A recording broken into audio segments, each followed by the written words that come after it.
great romance. You know, the game of football is a great romance to David Beckham. There aren't that many people in the world who are instantly recognisable, and he's one of them. He's everywhere. You can't escape David Beckham. Front page, back page, television, radio, everybody has an opinion, everybody wants to talk about him. Beckham! Take a bow, David Beckham.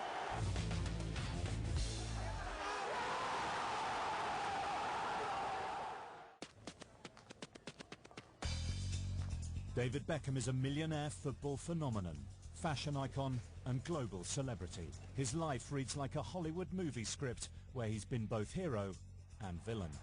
His incredible story has had many twists and turns, which include soccer bust-ups and a jet-set lifestyle as one half of one of the world's most famous celebrity couples.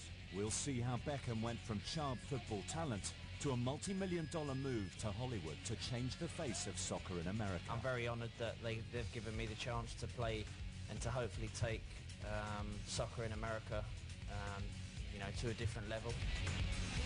This journey charts the highs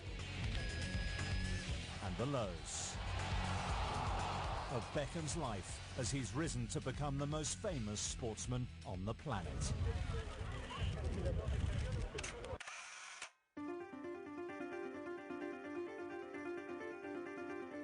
From a very early age, Beckham had a fascination and a unique talent for the game.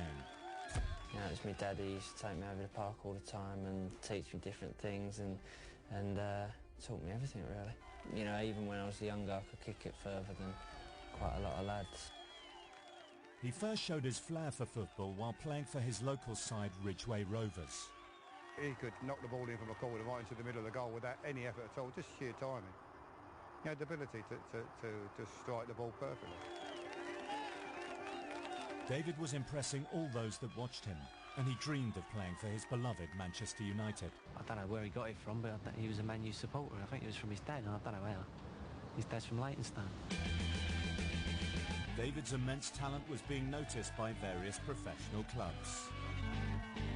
Then at the tender age of 11, David was spotted at a Junior Cup final by a Manchester United scout. My mum turned around to me and said he wants you to go up to Manchester. The excitement, I can't explain it, it was just, you know, unbelievable. I've had all my dreams to play for Man United, and to get the chance to go up there and, you know, do something up there was really exciting.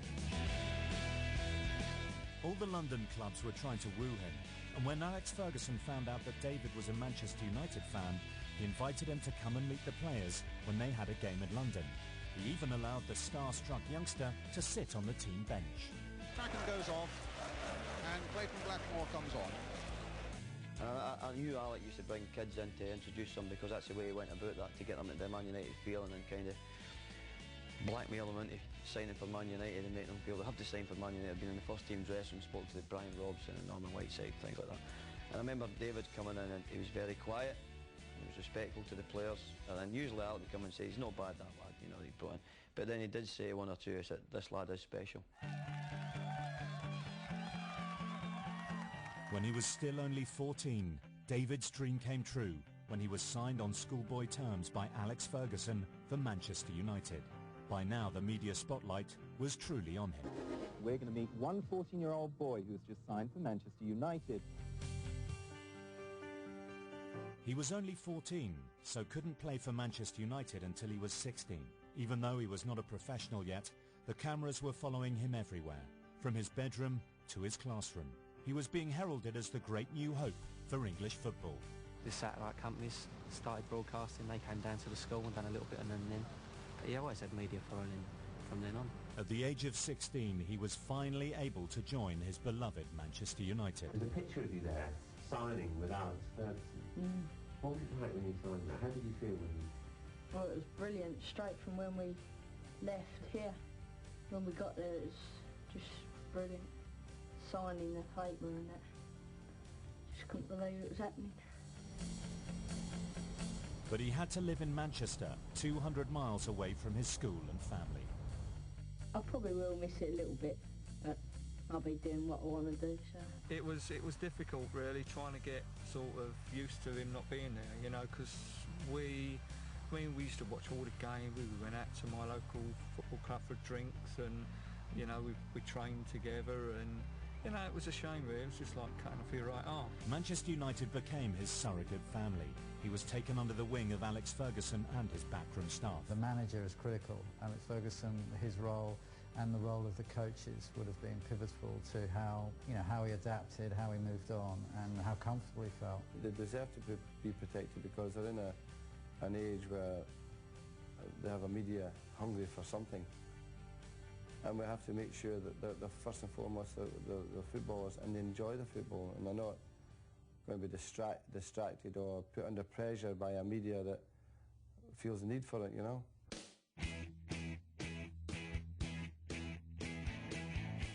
David had now joined a promising batch of youth team players who were to make a huge impact on the game of football.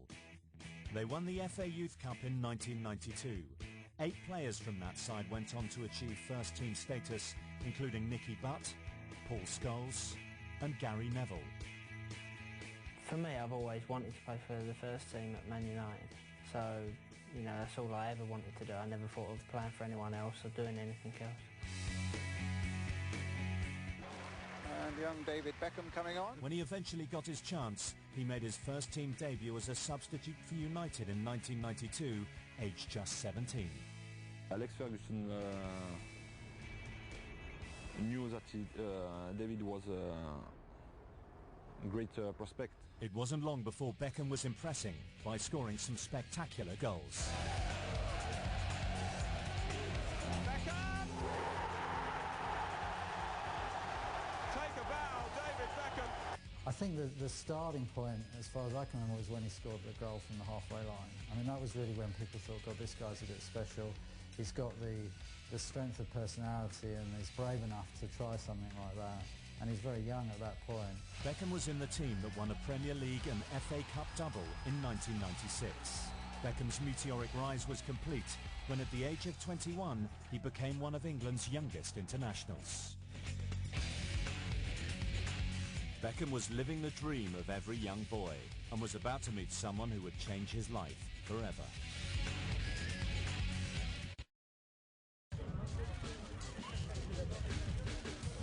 In 1997, David met Victoria Adams, also known as Posh Spice from the Spice Girls. The media couldn't get enough of David and Victoria. Their every move was scrutinised, and David began to feel uncomfortable with the media hysteria. Everywhere you go, you get noticed, you know. If people don't know me, they know Victoria. If people don't know Victoria, they know me. So it's difficult everywhere we go. You know, we don't get a moment's peace anywhere, apart from in our own home. And then there's photographers outside, which is really difficult at times. But, you know, we get each other through that. He was no longer just a footballer. He'd become a media icon. And when their fame was just beginning to peak, both of them, and they got together as a couple. This was really around about the time after the death of Princess Diana. And as far as newspapers and magazines are concerned, I mean, oh my God, Diana's died, we've lost our cover girl, who are we going to focus on now? And they were in the right place at the right time.